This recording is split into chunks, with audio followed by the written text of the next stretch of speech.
ajalukum la yastakhiruna sa'ata wa la yastaqdimun. Ketika kita sudah didatangi malaikat, tidak ada waktu dan upaya, hanya kita berpasrah diri, bejo-bejamu sing mendapatkan rahmat dan syafaat Rasulullah Shallallahu Alaihi Wasallam.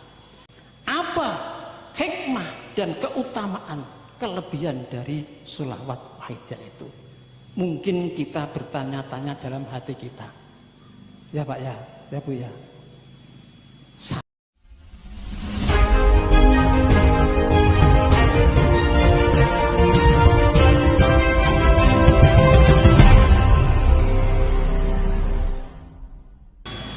Assalamualaikum warahmatullahi wabarakatuh.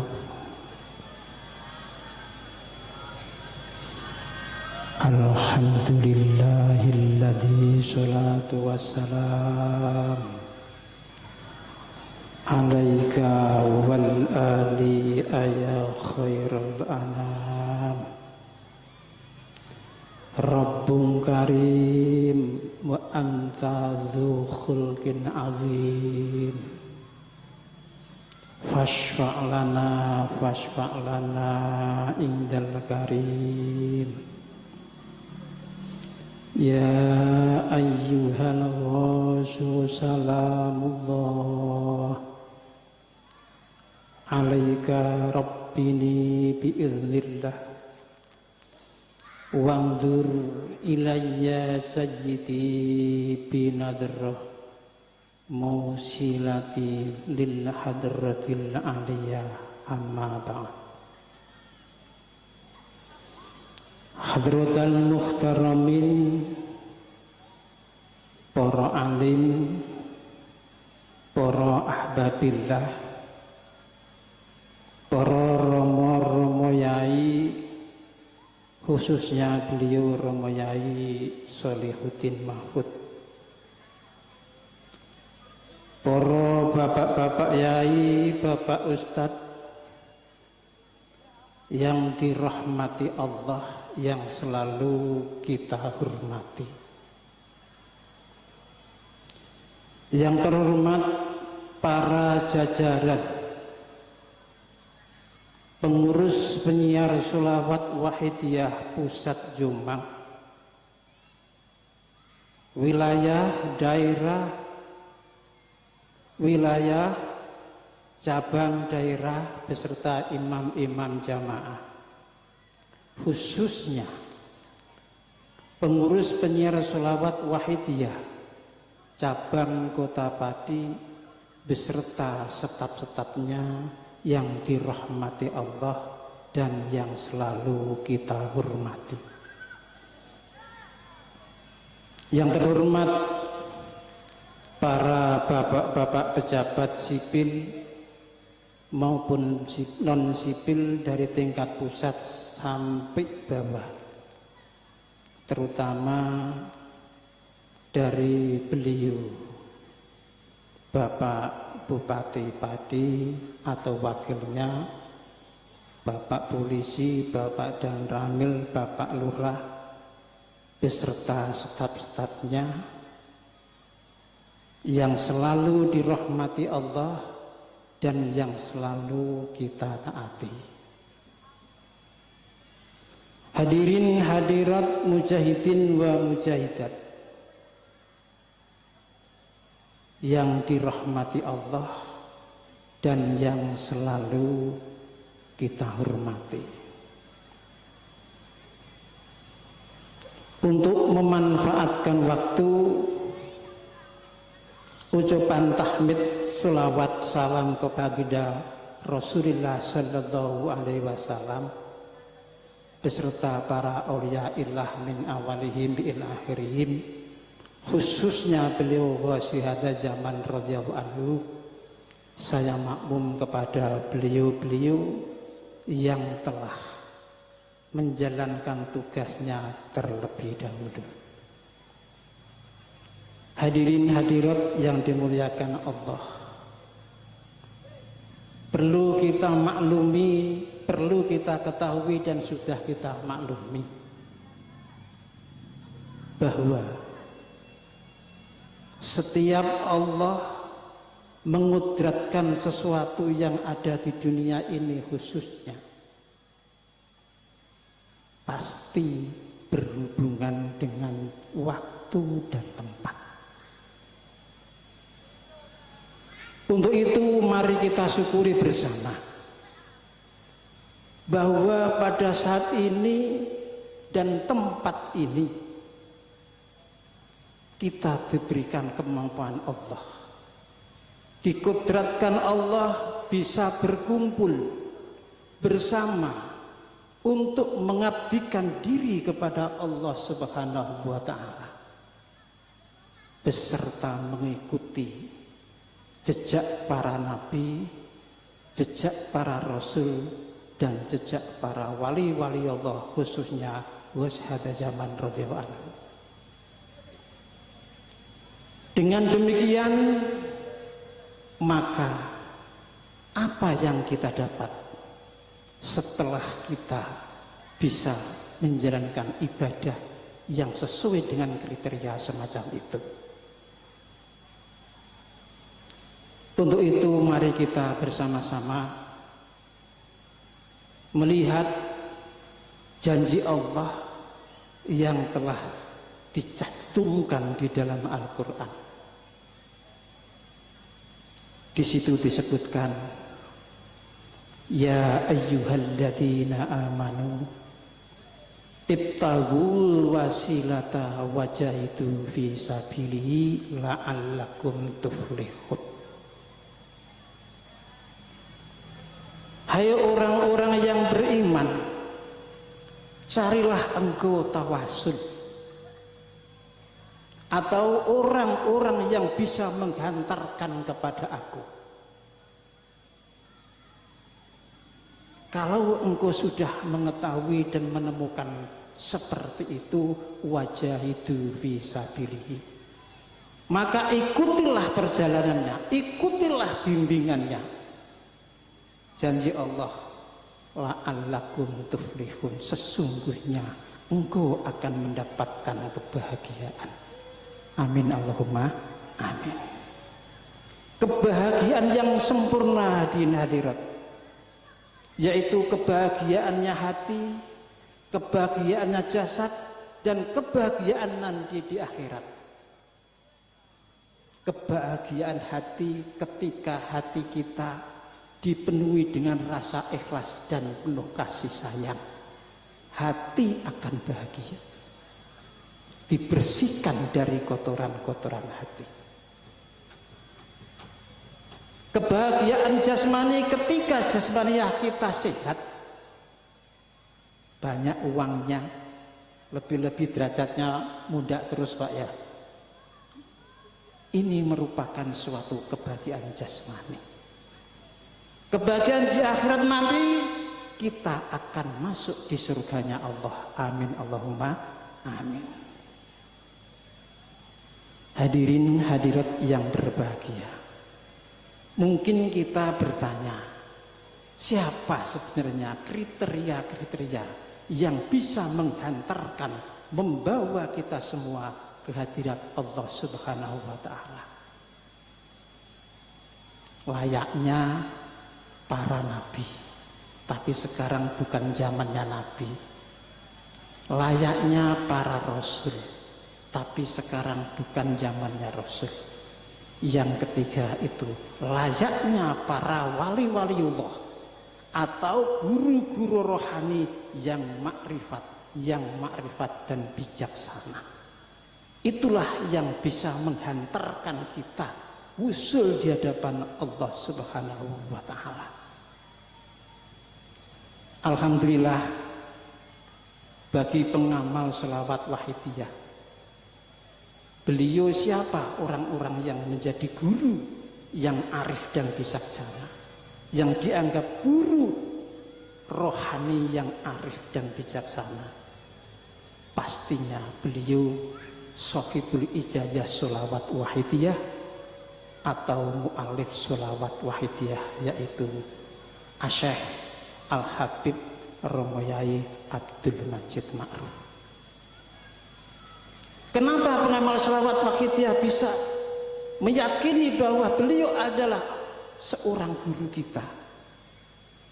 Karena beliau pernah mendawuhkan, barang siapa menerima amalan sholawat Wahidiyah dijalankan dengan benar sesuai dengan petunjuk-petunjuk yang ada, maka orang itu termasuk muridku, walaupun orang itu tidak pernah ketemu dengan aku. Betapa mulianya akhlak beliau untuk memudahkan dan ingin mengangkat derajat seorang muridnya. Hadirin hadirat yang berbahagia, seorang guru rohani yang arif dan billah pasti bertujuan ingin mengangkat derajat seorang muridnya dan ingin menyelamatkan seorang muridnya. Tentu beliau akan membimbingkan ilmiah yang sempurna, ilmiah secara batin maupun ilmiah secara lahir dengan kebijaksanaan. Pasti logika semacam itu. Beliau Romo Yai Abdul Majid Ma'ruf membimbingkan, memberikan bimbingan secara batiniah, ilmiah apa yang diberikan? Satu, ilmiah ikhlas dan ilmiah kasih sayang penuh cinta. Ini bimbingan secara batiniah. Yang di situ dirumuskan lillah billah, lir rasul bir rasul, lil ghas bil ghas ila akhiri. Yang kedua, beliau membimbingkan kepada muridnya agar muridnya secepat mungkin mendapatkan keselamatan dan mendapatkan derajat di sisi Allah. Beliau memberikan beberapa kegiatan-kegiatan seperti apa yang telah disebutkan dari beliau Bapak Wakil dari provinsi tadi. Ada kegiatan kubro, ada kegiatan patuan dan sebagainya. Namun di sini akan menjelaskan tentang kegiatan dan bimbingan beliau yang bentuk nisfu sanah seperti ini. Hadirin hadirat yang berbahagia, kenapa beliau membimbingkan adanya nisfu sanah? Yang di situ memerintah, mengajak kepada murid-muridnya agar setiap 6 bulan sekali, 6 bulan sekali, satu wilayah, khususnya di saat ini wilayah Jawa Tengah, semua muridnya atau semua yang mampu diajaknya untuk datang di salah suatu tempat, dari penjuru jauh dekat sama, datang kumpul di suatu tempat. Untuk apa?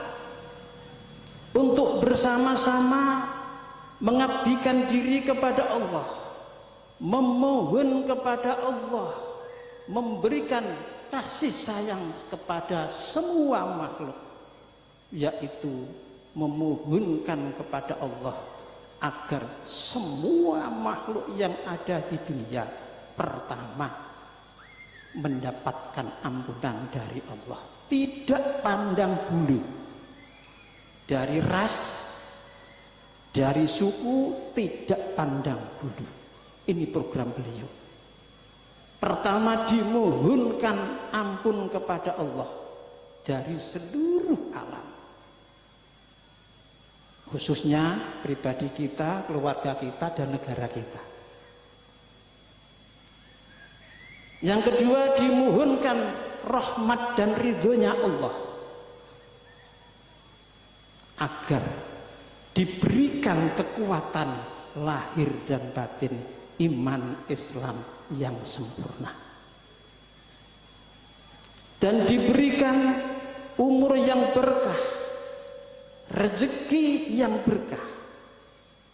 Khususnya para pemimpin-pemimpin kita diberikan kekuatan mengemban amanah, sehingga mengemban amanah untuk mengatur negara ini dengan jujur, sehingga menghasilkan negara baldatun thayyibatun warabun ghafur. Ini proyek nisfu sama. Hadirin hadirat yang berbahagia, di balik dari program ini semua pasti ada beberapa keuntungan dan ada beberapa fadilah. Artinya ada penghasilan yang harus bisa dirasakan dan diterima oleh semua muridnya. Ternyata hadirin hadirat yang berbahagia, beliau membimbingkan semacam ini. Ternyata kita diajak mengeterapkan hadis Rasulullah Shallallahu Alaihi Wasallam yang di situ diterangkan atau dirawikan oleh Ibnu Mas'ud wa Tirmidzi. Hadisnya, irhamu man fil ardi warhamkum man fis sama. Hai umatku, belas kasihanilah, kasih sayangilah semua makhluk yang ada di bumi. Dengan engkau memberikan kasih sayang kepada makhluk yang ada di bumi tidak pandang bulu, maka semua makhluk yang ada di langit akan menyayangimu. Hadirin hadirat yang berbahagia, dengan adanya kita semua dikasih sayangi makhluk yang ada di langit, para malaikat tentunya akan membawa hasil yang luar biasa, akan membawa doa-doa kita cepat diterima Allah dan diijabahi Allah, karena doa kita dibantu oleh para makhluk yang ada di langit, yaitu para malaikat. Inilah hikmah yang kita bawa pertama kali. Kenapa beliau mengejak bersama-sama berdoa menyayangi seluruh makhluk tanpa pandang bulu. Hikmah yang kedua, diajak kita mengeterapkan hadis Rasulullah Shallallahu Alaihi Wasallam yang berjudul man sanna sunnatan hasanatan falahu ajruha wa ajru man amila biha bi ghairi ayyang qusa min ujurihim syai'un.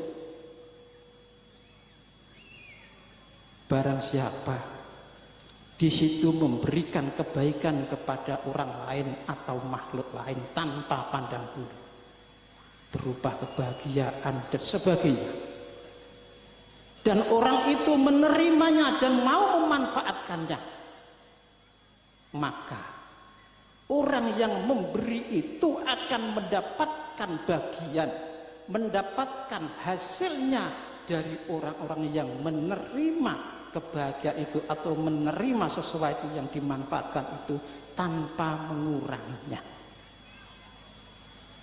Dapat kita bayangkan, kita semua disuruh berdoa bersama yang dihaturkan jami'al alamin. Seandainya separuh saja makhluk di dunia ini menerima kebahagiaan, menerima hidayah, menjalankan suatu kebahagiaan, menjalankan suatu kebaikan berkat doa kita ini, maka kita akan menerima bagian dari separuh orang sak dunia kembali kepada kita. Inilah suatu ilmiah yang diberikan kepada kita agar murid-muridnya cepat, sangat cepat terangkat derajatnya dan diampuni dosa-dosanya. Hadirin hadirat yang berbahagia, ternyata metode hadis Rasulullah Shallallahu Alaihi Wasallam yang semacam ini itu sudah diterapkan orang-orang Barat terlebih dahulu. Kita ketinggalan, Pak. Sehingga para politik ekonomi Indonesia sering memperbincangkan kenapa Ekonomi orang barat itu kerjanya santai, tapi uangnya banyak. Ketika menghadapi musim dingin, dia keluar negeri untuk berlibur. Tapi ketika kembali, uangnya pun tetap banyak. Tapi orang Indonesia ini kerjanya mati-matian, tidak pernah prei. Namun ketika ditimpa sakit 1 minggu saja, omprengnya guling. Jangan Pak ya. Ini faktornya apa? Ternyata prinsip yang digunakan orang barat untuk meningkatkan incuman itu hanya suatu kebutuhan ekonomi duniawi ya Pak. Dia menggunakan hadis tersebut memberikan kasih sayang, yaitu tanam saham. Orang-orang yang tidak punya modal dikasih modal, yang tidak punya lahan dikasih lahan, yang tidak punya ilmu untuk usaha dikasih ilmu dan dikasih modal, sehingga akhirnya orang itu memberikan hasilnya kepada orang yang memberikan modal. Semacam itu layaknya hadis tersebut. Beliau memberikan, menjelaskan dan diajak bersama-sama mengeterapkan hadis tersebut untuk kebutuhan dunia sampai akhirat. Itulah intinya, kita harus memberikan kasih sayang kepada makhluk. Ini keuntungan kita dalam hidup bersama. Yang ketiga kalinya ini membaca keadaan saja. Apa sih beliau kok sampai mengajak satu wilayah yang dari Banjarnegara, yang dari Sukoharjo harus datang? Apakah tidak cukup mujahadah di tempatnya masing-masing? Hadirin hadirat yang berbahagia, ternyata di balik itu ada keutamaan, ada keuntungan ketika beliau mengajak kita bersama kumpul di suatu tempat dengan menggunakan perjalanan-perjalanan tersebut. Mengambil fadilah dari takribul usul. Di situ disebutkan yasir ruka qaddama wahidin ala asyari arifin khairun miyasiruka bimi'ati alfa farsakin bihawaka. Engkau berjalan, ibadah berjalan satu tapak saja, satu tapak, bersama bimbingan, menjalankan bimbingan seorang guru, seperti layaknya kita semua ini, satu tapak. Itu lebih utama daripada kita menjalankan suatu ibadah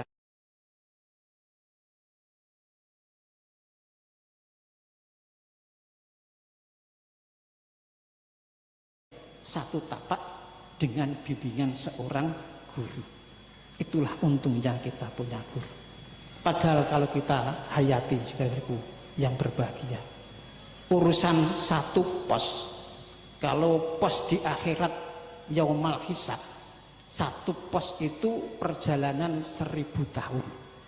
Kita ambil dari tafsir Yasin, 1000 tahun satu pos. Katakanlah di dunia ini satu pos ini 1 kilo. Nah, satu tapak sama dengan 1 kilo. Padahal itu 100.000 pos, lebih baik satu tapak. Berapa kalau diuangkan? Inilah suatu fadilah dengan adanya nisfu sanah pada kali ini. Secara mudahnya uang kita dibikin biaya, katakan dari Sukoharjo sampai sini 100.000, akan digantikan Allah berlipat-lipat ribu, bahkan berjuta-juta. Namun itu masih berupa cek. Berupa cek artinya belum berbentuk uang yang nyata. Berupa cek artinya dapat kita gunakan untuk kegunaan kesehatan kita, kebahagiaan kita, sakinah mawaddah warahmah kita. Itulah fadilah-fadilah amalan-amalan kita yang telah diterima Allah Subhanahu wa ta'ala. Hadirin hadirat yang berbahagia, saya mohon maaf karena mengingat waktu saya nggak pakai jam. Mohon diingatkan Pak nanti kalau waktunya terlalu molor. Tapi insya Allah tidak. Yang kedua, hadirin hadirat yang berbahagia, kebijaksanaan beliau mu'alaihi sholawat wahidiyah, cara mengangkat derajatnya seorang murid dan menyelamatkan seorang murid. Yang kedua, beliau memberikan suatu doa yang namanya doa sholawat wahidiyah. Ini Pak, kenapa beliau memberikan doa untuk mengangkat derajat muridnya kok dengan sholawat wahidiyah? Apa dibalik sholawat wahidiyah itu? Apa hikmah dan keutamaan, kelebihan dari sholawat wahidiyah itu? Mungkin kita bertanya-tanya dalam hati kita, ya Pak ya, ya Bu ya. Satu alasan, sholawat adalah suatu ibadah, perintah Allah, suatu ibadah yang sangat dicintai Allah Subhanahu wa Ta'ala. Banyak perintah Allah, tapi di dalam Quran dan hadisnya tidak ada menyebut bahwa Allah itu menjalani. Contohnya Allah memerintah sholat, tidak ada Quran hadisnya bahwa Allah itu sholat, ya enggak? Allah memerintah puasa, tidak ada Quran hadisnya bahwa Allah itu puasa.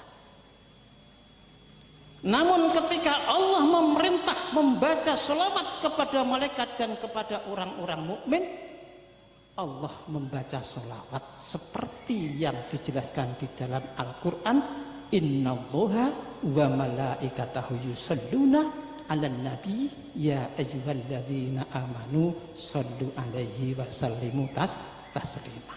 Satu keutamaan, berarti kita diberikan alat yang sangat istimewa oleh guru kita mu'alif sholawat wahidiyah. Yang kedua kalinya, kenapa sholawat wahidiyah? Kok sholawat yang lain itu bisa, tapi belum mencukupi karena perkalian jumlahnya masih kurang. Alasan pertama, kenapa sholawat wahidiyah? Karena sholawat wahidiyah itu jumlahnya, perkaliannya di dalam membaca paling banyak pertama. Karena jumlah banyaknya sholawat wahidiyah, maka mempunyai beberapa faedah. Faedah pertama, bisa mendatangkan semua hajat. Dasarnya dari mana? Tentu diambilkan dari hadis Rasulullah Shallallahu Alaihi Wasallam. Hadis Rasulullah menyebutkan, man sholla alayya sholatan wahidatan kataballahu asran. Wa man sholla alayya asran kataballahu mi'atan. Wa man sholla alayya mi'atan fastajaballahu mi'ata hajatin salasuna fid dunya wa sab'una fil akhirah. Dengan dasar ini, yang artinya barang siapa membaca sholawat kepada Rasulullah Sallallahu Alaihi Wasallam, maka satu kali saja akan diberi 10 rahmat. Sampai 10 diberikan 100 rahmat, sampai 100 diberikan 1 syahadat terijabah. Apa itu rahmat? Hadirin hadirat yang berbahagia, rahmat adalah suatu pemberian Allah bersama dengan kemuliaan. Itulah rahmat. Kita ambil dari kitab Qatrul Huwais tentang masalah rahmat. Bukan main-main, hasil daripada sholawat kepada Rasulullah Sallallahu Alaihi Wasallam. Kalau satu kali saja diberikan rahmat 10 di dalam sholawat wahidiyah.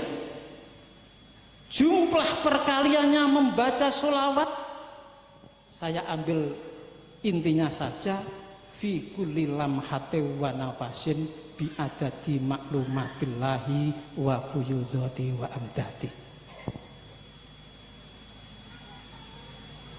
Yang di situ kita ringkas saja, ya Allah berikan sholawat dan salam ke pangkuan beliau Rasulullah sallallahu alaihi wasallam dengan jumlahnya, banyaknya, perkaliannya, jumlahnya, kedipnya makhluk sedunia.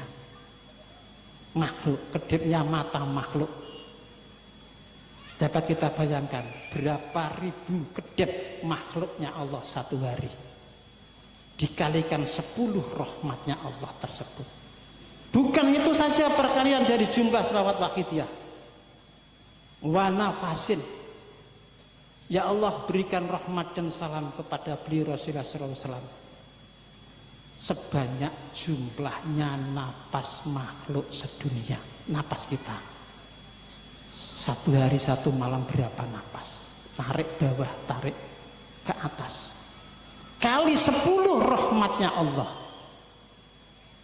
Yang ketiga, ya Allah berikan sholawat dan salam ke pangkuan beliau Rasulullah menurutnya jumlahnya makhluk Engkau ya Allah. Yang keempat, menurut jumlahnya rahmat Engkau yang Kau berikan kepada makhluk Engkau ya Allah. Berapa mil, berapa ribu. Dengan dasar inilah sehingga beliau mu'alis sholawat wahidiyah memberikan kepada muridnya agar semua muridnya cepat secepat mungkin diangkat derajatnya, dicukupi kebutuhannya, urusan dunia maupun urusan akhirat. Hari ini hadirat yang berbahagia, yang ketiga kalinya dengan sholawat wahidiyah kita akan menjadi golongan orang-orang yang ahli sunnah wal jamaah.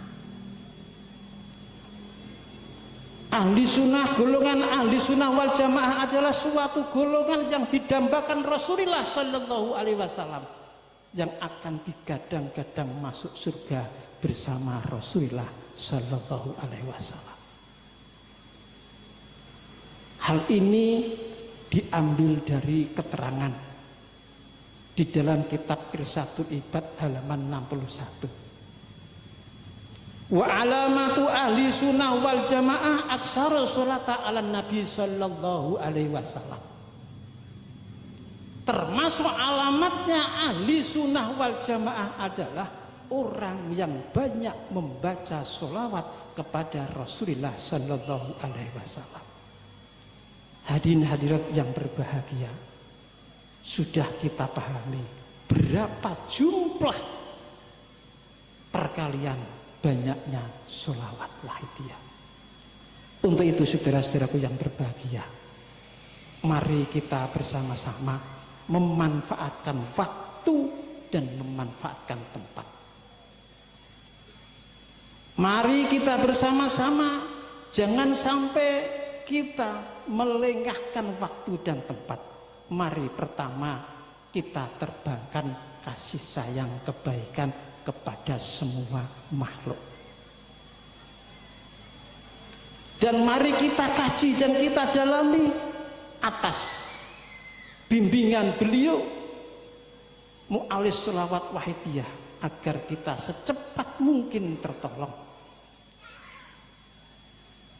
Yang ketiga kalinya hadirin hadirat, mari kita sekali lagi jangan kita lupakan atas waktu dan tempat ini, karena Allah Subhanahu wa ta'ala sudah memperingatkan kepada kita bahwa wahum yastorifuna fiha ila akhirih.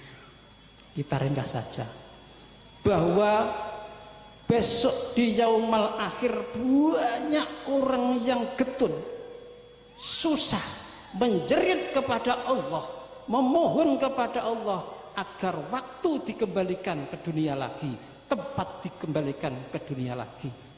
dia akan menjalankan kebaikan sebaik-baiknya.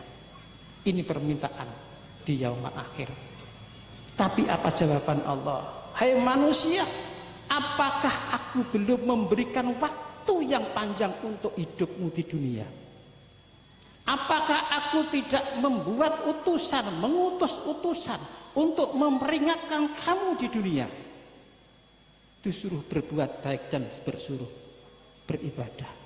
Kenapa baru ini kamu baru menjerit memohon kepada aku? Jawaban Allah yang terakhir, rasakan, itulah hasil dari perbuatan kamu sendiri-sendiri. Hadirin hadirat yang berbahagia, dapat kita bayangkan, kita tidak terasa dikejar-kejar waktu, tidak tahu-tahu ujuk-ujuk tua. Mungkin kita tidak tahu ujuk-ujuk kita innalillahi wa inna ilaihi raji'un, karena idza ja'a ajalukum la yastakhiruna sa'atan wa la yastaqdimun. Ketika kita sudah didatangi malaikat, tidak ada waktu dan upaya, hanya kita berpasrah diri, bejo-bejamu sing mendapatkan rahmat dan syafaat Rasulullah sallallahu alaihi wasallam. Hadirin hadirat yang berbahagia, tidak sepantasnya ketika kita atau saya terlalu banyak di dalam menyambut atau ikut tabarukan di dalam nisbus sana ini. Untuk itu mari kita memberi syafaat kepada Rasulullah sallallahu alaihi wasallam. Kita aturkan untuk diri kita, keluarga kita, pemimpin-pemimpin bangsa dan negara kita, bahkan jami' alamin, supaya secepat mungkin sadar betul mendapatkan hidayah Allah Subhanahu wa taala. Fafirru ilallah wa rasulihi sallallahu alaihi wasallam. Al-Fatihah. Ya Ya syafi'al khalqi salatu wassalam alaika nurul khalqi hadiyal anam wa aslahu wa ruhahu adrikni faqad zalamtu abada wa rabbini wa laysa li ya sayyidi siwaka fa in tarda kuntu sasun alika ya sayyidi ya Rasulullah ya sayyidi ya Rasulullah ya sayyidi ya Rasulullah ya ayyuhal ghasu salamullah alaika rabbini bi'idnillah wangdur ilayya sayyidi binadrah musilati lil hadratil aliyah. Al-Fatihah. Terima kasih, semua kesalahan, kekurangan mohon dimaafkan. Assalamualaikum warahmatullahi wabarakatuh.